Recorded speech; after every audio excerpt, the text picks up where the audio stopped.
Welcome to On the Way to School, your 6-minute daily boost for educators and administrators. I'm Christopher S. Dennis, and today, let's elevate our journey together.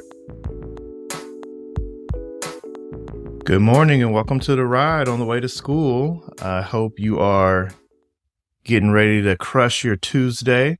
It's a good time to just be moving around and in the land of the living, as the old church folks would say.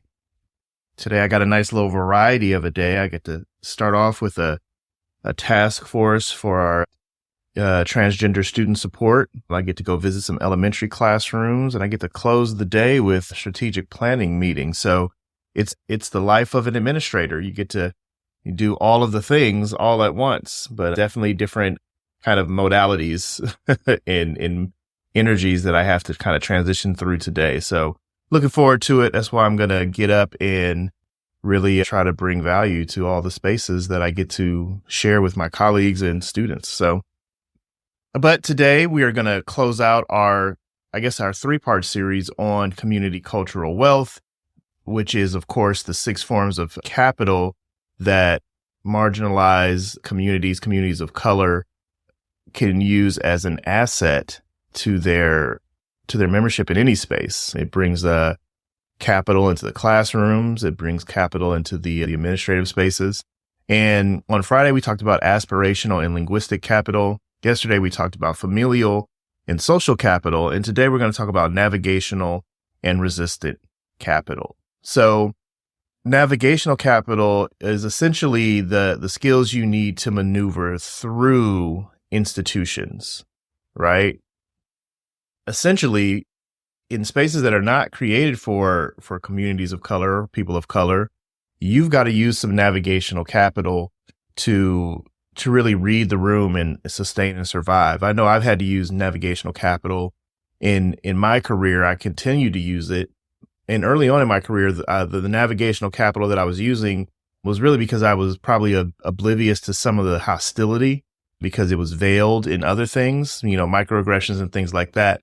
But once I became aware of the hostility and the institutional racism and all the things that are at play, then I was able to observe and be able to anticipate it, see it, not tolerate it, not accept it, but really understand how to navigate through the space without letting it take a negative impact on me or risking reacting in such a way that would limit my opportunity, my access, and my value.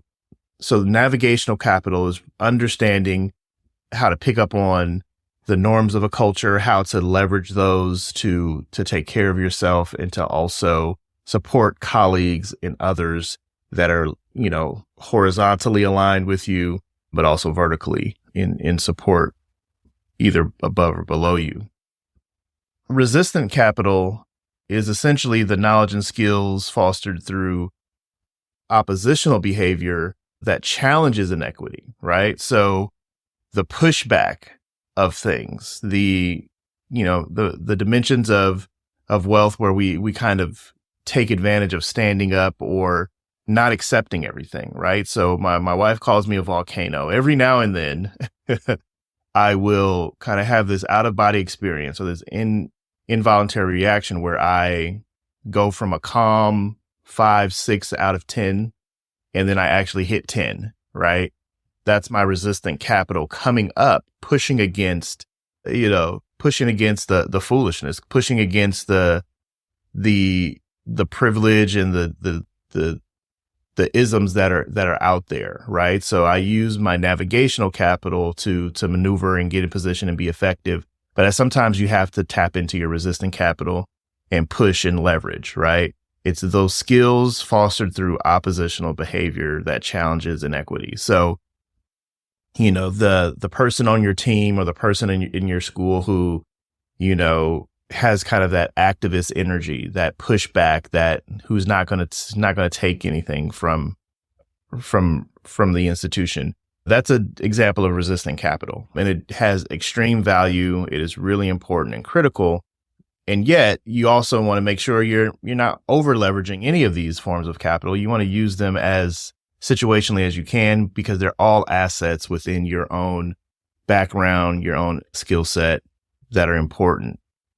So I think it'd be interesting for you to think about in your own time, in your own life experience of these 6 forms of capital: aspirational, linguistic, familial, social, navigational, and resistant capital. Where do you lean in the most? Where do you find kind of your own secret sauce coming together on these? Again, this is Tara Yosso's work of community cultural wealth, which definitely draws on critical race theory to illuminate this phenomena of value and asset-based perspective. So, I think it's really helpful to have these kind of frameworks understood. And like I said, this is a part of one of the frameworks I'm using in my doctoral research that I'll be defending soon. So yeah, I'd love to hear what you think about it all, folks. So enjoy your Tuesday and take care of yourselves on the way to school.